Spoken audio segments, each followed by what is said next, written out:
A SIAP reforça que fez convite público a todos os candidatos através das suas redes sociais. Hoje nós estamos com o candidato a deputado estadual Valdir Leite. Valdir, muito obrigado pela sua presença.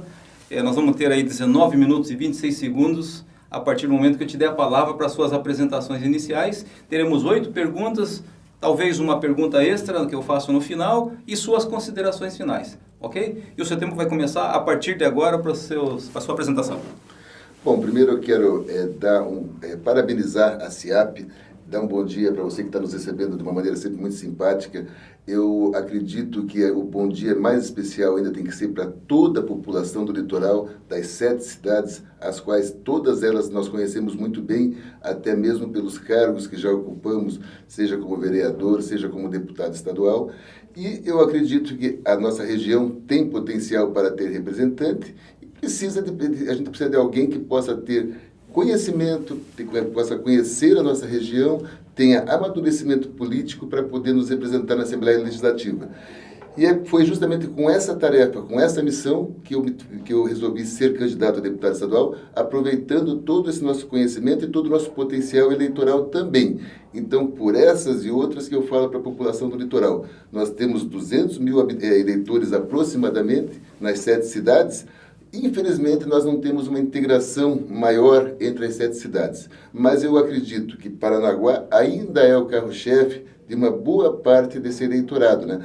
Tem a cidade com o maior número de eleitores, então a gente pode sair daqui muito bem. E quem está fazendo campanha em outras cidades, como o caso da minha pessoa e outros candidatos, tem sim uma chance grande de poder ganhar a eleição e poder representar bem o litoral do estado do Paraná. Ok, candidato, muito obrigado. Vamos partir então para as perguntas. A primeira pergunta que nós vamos falar é sobre corrupção, uma categoria que está bastante desacreditada na população de modo geral, no Brasil inteiro. Nós temos presidentes, ex-presidentes presos, governadores, enfim. O que fazer, candidato, para melhorar um pouquinho a imagem do político?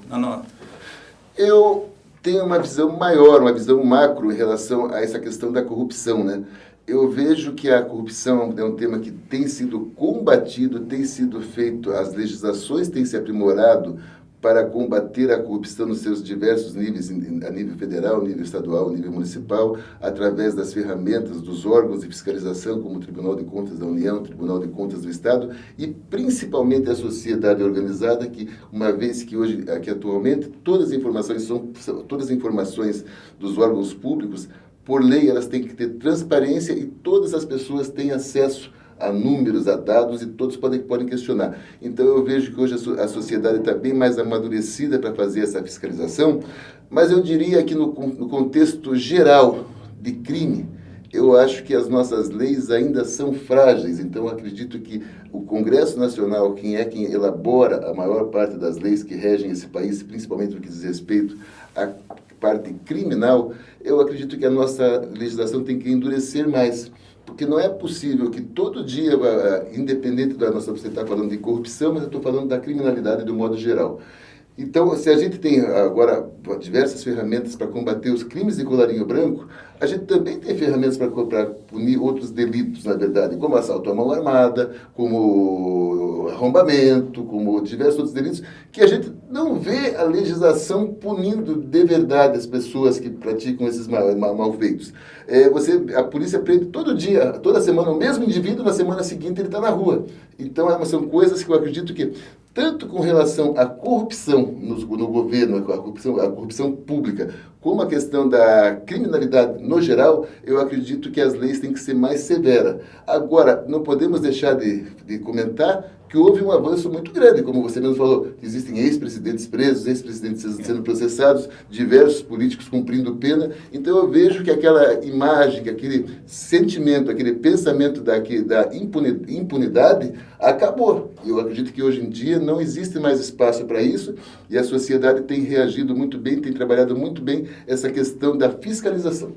E as redes sociais é uma ferramenta bastante poderosa para isso, né? Quando eu digo a sociedade no geral, todas as redes sociais, é a transparência em si, né? Exatamente. Agora, as redes sociais também, muitas vezes, elas são muito boas, né?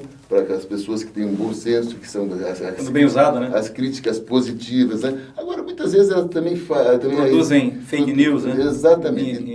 Em demasia. E a gente as pessoas têm que aprender a realmente buscar informação para saber o que é verdade e o que é mentira. Exatamente. Quando você falava, eu já sorteei a próxima pergunta aqui.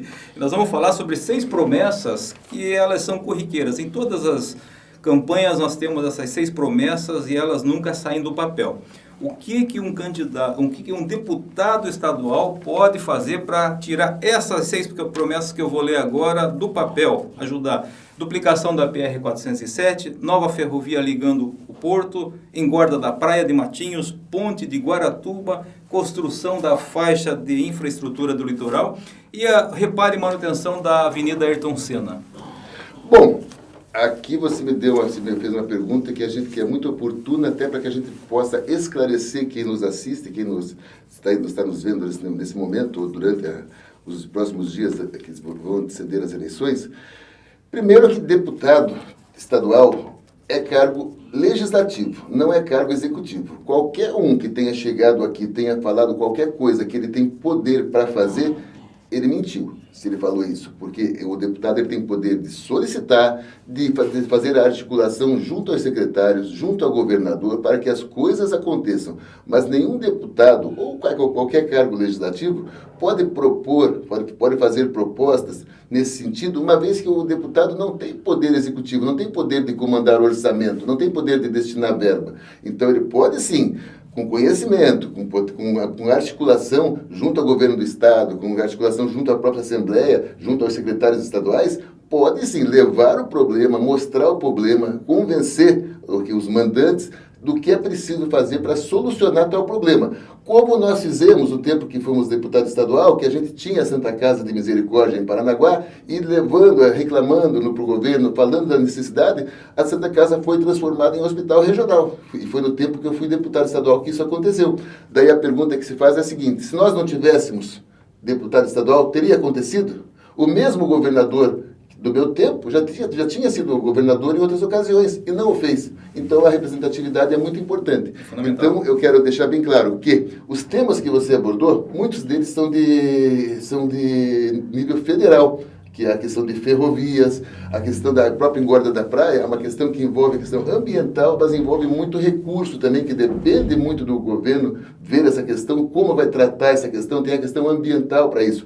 Mas, de qualquer maneira, são todas questões fundamentais para o litoral, que o deputado tem sim que ter isso como uma bandeira, ter isso como um propósito de levar esses nossos problemas aos governantes, ao governador, tentar articular bem isso na Assembleia para ter o apoio de outros deputados para que a gente possa trazer as soluções para os nossos problemas. Mas falar que algum deputado vai resolver, vai fazer ou vai acontecer, estará mentindo para a população. E eu já fui deputado, já fui vereador por 2 vezes, fui mais votado, eu não tenho por que mentir para a população, porque eu posso perder uma eleição, eu posso perder o voto de alguém, mas eu não posso perder o respeito da população e ficar contando mentira aqui para vocês. Perfeito, candidato. Muito obrigado. Vamos para a próxima pergunta. Vamos falar sobre saúde. Sabendo que a principal expectativa da população para o próximo ano é melhoramento da saúde, o que um deputado estadual pode nos ajudar a nossa região do litoral? Bom, existe o atendimento da saúde em vários aspectos. Tem a baixa complexidade, tem a média complexidade e tem a alta complexidade. Isso aí, a baixa complexidade são os postinhos de saúde, é o atendimento básico. Depois tem a média complexidade, que já depende de hospitais, pequenas cirurgias e assim por diante. E a alta complexidade, que são casos mais delicados, que a gente a população vive indo até Curitiba, porque nós não oferecemos diversos tratamentos aqui. Diga-se de passagem, um exemplo aqui é a oncologia, né? Mas, que nem eu volto a falar, a saúde, a gente tem que tentar buscar recursos a nível municipal, a nível estadual e a nível federal. E deixando bem claro que na baixa complexidade, que é onde as pessoas mais reclamam do atendimento, que é o atendimento básico, que você vai no postinho, que não tem médico, coisa parecida, e essa questão é de responsabilidade do município, do prefeito da cidade. E muitas vezes as pessoas têm mania de achar que eles confundem vereador com prefeito com deputado. Deputado, o que ele pode fazer é trazer recursos para ajudar a cidade, e esse é um dos motivos, o maior motivo de eu ser candidato, é tentar ajudar o prefeito Marcelo Roque. De que forma? Trazendo recursos a nível estadual. Agora, nós também temos que ter articulação com o governo federal, que é onde está o maior nicho de recursos. Essa também é muito importante e, infelizmente, a gente não tem essa integração devido a mais de 60 anos a gente não ter representante a nível federal e eu imagino que essa eleição para deputado federal de candidatos do litoral, ela se torna cada vez mais difícil devido ao grande número de candidatos que se apresentam e devido ao baixo número de votos que a gente tem. Então, eu digo para você que a saúde é um tema altamente importante que tem que ser tratado de maneira integrada, porque não vai ser o deputado que vai resolver o problema do postinho de saúde. O deputado vai conseguir recurso para ajudar o município a resolver os problemas de saúde. Ok, candidato. Continuando no tema saúde, queria falar sobre o hospital regional. O hospital regional deveria ser uma referência aqui para o litoral do estado, atende, afinal de contas, sete cidades do litoral, e está longe de ser uma referência. O que fazer para ajudar o regional a ter esse status referencial? Guto e toda a população que nos ouve, não existe o que fazer sem recurso. O que fazer, todo mundo sabe. A gente sabe que a gente tem que contratar mais profissionais, a gente sabe que a gente tem que ter mais equipamento, a gente sabe que a gente tem que ter novas instalações para oferecer novos tratamentos, sejam eles de oncologia, seja eles de qualquer área. Você tem que ter espaço físico, tem que ter gente, tem que ter equipamento. Isso é o básico. Mas para isso tem que ter recurso. E agora a gente não pode também não pode mentir para a população falando que o Estado esbanja recursos. Não esbanja, o orçamento do Estado é alguma coisa perto de 60 bilhões de reais, dos quais mais da metade gasta-se com pessoal, mais uma boa parte gasta-se com custeio, e deve sobrar alguma coisa perto de 30% para que haja investimento nos municípios nas suas diversas áreas, não só saúde, educação, esporte, infraestrutura, e o que você imaginar. Então, não é um oásis de recurso, mas mesmo sendo pouco, se a gente não tiver ninguém lá por nós para brigar por esses poucos recursos, para nós não chega nada, só chega bem as migalhas mesmo. Então eu falo para você que a gente tem que ter representante para buscar recursos para melhorar a oferta de tratamentos, melhorar a qualidade do atendimento no hospital regional. Só assim a gente vai poder elevar a qualidade do atendimento. Ok, candidato. Essa era uma pergunta que está no pódio, que eu quis adiantar, então quando ela sair daqui eu já vou descartá-la, né? E exatamente essa pergunta que eu peguei agora sobre o hospital regional, então eu já vou descartar que ela já foi respondida. Vamos pegar aqui mais uma perguntinha que vai falar sobre segurança. Segurança pública, o aumento da violência é a quarta preocupação dos brasileiros. O que o deputado estadual pode auxiliar para a melhoria da segurança na nossa região? Essa é uma outra questão que não é diferente da saúde ou de outros tópicos que envolvem o governo. Uhum. A segurança também, a segurança é dever do Estado de maneira constitucional. Então, quem administra a polícia militar e a polícia civil é o governo do Estado do Paraná. No caso de outros estados, a mesma coisa, é o governo que cuida disso. Então, eu acho que tem que ter uma integração maior entre a Polícia Municipal, a Polícia Militar e a Polícia Civil. Se possível, também com a Polícia Federal. Essa integração deveria haver para que as ações pudessem ser melhor de maneira preventiva e corretiva. Existe, como eu falei no início da nossa matéria aqui, a questão da legislação, que ela tem que ser modificada em muitos pontos, porque senão é enxugar gelo. Você prende o bandido hoje, amanhã ele está solto, você prende de novo, ele está solto. E essa questão da segurança é uma questão que me sensibiliza bastante, até porque eu mesmo já fui vítima de um assalto à mão armada na minha casa. Acordei com um bandido com um revólver no meu rosto lá, me assaltando. Mas eu diria para você que o que o deputado pode fazer é tentar, com o deputado estadual, pode tentar conseguir recursos, trabalhar junto com o governo para que haja mais investimento de maneira geral nas estruturas da Polícia Civil e Militar, com a contratação, primeiramente valorizando o policial, seja ele civil ou militar. Segundo, oferecendo equipamentos e viaturas de qualidade, contratando mais pessoas e tendo planos de investindo em tecnologia de inteligência, para que tudo isso integrado possa oferecer mais segurança para a nossa população, não só do litoral, porque a escalada da violência é uma coisa que ela está muito forte, muito gritante, muito amedronta e assusta a população. Só esse ano em Paranaguá já teve, só esse ano na região do litoral já teve mais de 100 casos de homicídios, sem contar diversos e muitos outros casos de assalto à mão armada, de furtos, de arrombamento, entre outros delitos. Então, questão da segurança também demanda recurso para a área de segurança e a qual a diretriz que o governador do estado vai seguir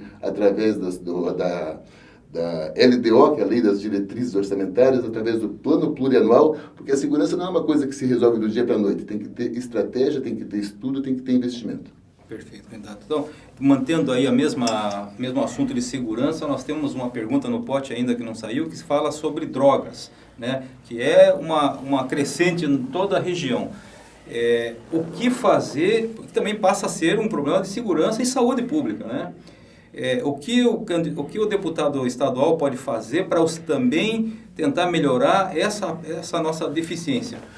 Guto, o primeiro comentário que eu vou fazer é que a gente tem que voltar a comentar e esclarecer de maneira muito clara que o deputado estadual é um cidadão, um vereador numa escala estadual. É a pessoa que pede, que solicita, mas depende de articulação, depende de poder, de conhecimento, depende de amadurecimento político para poder fazer com que as suas reclamações, as suas demandas sejam atendidas pelo Estado. Então, o deputado não tem poder para fazer isoladamente o que quer que seja. Ele pode ser a nossa ferramenta, a nossa voz para levar o problema a quem tem o poder de resolver, que é o governador do Estado. O primeiro comentário é esse. Olha, a gente tem que ver, quando a gente fala de criminalidade, a gente tem que ver duas coisas. Tem o cidadão, o sujeito, o indivíduo, o bandido, que ele já é costumaço, que ele já não tem mais jeito, que ele já se envolveu de uma tal maneira, se aprofundou tanto no crime, que é uma pessoa quase, que eu diria para você, quase que irrecuperável. Não vamos falar que é totalmente irrecuperável, porque a gente também tem o dever cristão de tentar recuperar sempre o ser humano, né, as pessoas que convivem com a gente em sociedade. E existe um outro tipo de bandido, que é aquele menino, aquele que se envolveu com drogas pela primeira vez e foi preso de maneira primária, e a esse a gente tem que dar um tratamento diferenciado para tentar recuperar ele, né? Porque esse ainda tem recuperação. E aí que eu vejo que falta uma estrutura de acolhimento, de apoio, inclusive para as famílias que sofrem com esse mal, e eu acredito que o Estado, em parceria com os municípios, através da Secretaria de Assistência Social, poderia ter um programa específico para tratamento de pessoas que se envolvem de maneira primária com crimes ou com droga. Então isso é uma questão de ótica de governo que eu acho que tem que ser melhor amadurecida, porque a gente não pode condenar uma criança, um menino de 16, 17 anos, por ele ter se envolvido numa única vez com algum crime envolvido com drogas. Então, senão a gente vai estar condenando essa pessoa pelo resto da sua vida. Então, a gente tem que ter programas de recuperação para esses indivíduos e também temos que ter programa de apoio às suas famílias, porque as famílias sofrem muito com esse tipo de problema também. Então, eu diria que tudo isso passa por alocação de recursos para a área de assistência social, para que a gente possa melhorar um pouco e recuperar uma grande parte desses indivíduos. Agora, tem que ter presídio, né? Porque lugar de ladrão mesmo, lugar de bandido, tem que ser no presídio, e não em delegacias superlotadas como a gente vê hoje, aqui em Paranaguá. E isso demanda... Agora, não podemos também jogar toda a culpa no governo do Estado, que a União também tem que ajudar os estados. Tanto é que a União destina recursos para a construção de presídios e a gente tem que ter o governo do estado tem que ter essa articulação com o governo federal. E, infelizmente, o Paraná tem os seus senadores lá e muitas vezes não andam no mesmo passo, no mesmo compasso, e muitas vezes o estado é prejudicado por falta de recursos, por falta de integração, de sintonia entre o legislativo e o executivo. Perfeito, candidato. Nós temos um pouco mais de 1 minuto para terminar agora, então eu vou perguntar para você qual é o litoral que você quer para o futuro, aí em seguida você já termina com as suas considerações finais. Por favor, fique à vontade. O litoral que eu quero para nós é o mesmo que todos os paranaguaras, que todos os morretenos, que todos os santorinenses, que todos os guaraqueçabanos, que todos os pontalenses, que todos os guaratubanos querem. Um litoral melhor, com mais oportunidades. Nós temos como melhorar isso, aproveitando a geografia que Deus nos deu através do nosso investimento, através de investimentos na área de turismo, que a gente pode gerar muito emprego e renda de maneira tal da indústria limpa que a gente chama. E eu quero que a gente tenha um representante para todas essas demandas que foram tratadas aqui, serem levadas ao governo do Estado, a gente possa ter solução, mas para isso eu acredito que a gente tem que ter experiência para isso. Tem 10 segundos. Eu acredito que eu adquiri esse amadurecimento e por isso eu quero ser deputado estadual do Litoral do Paraná para ajudar o nosso povo a melhorar a sua qualidade de vida. Ok, candidato, muito obrigado.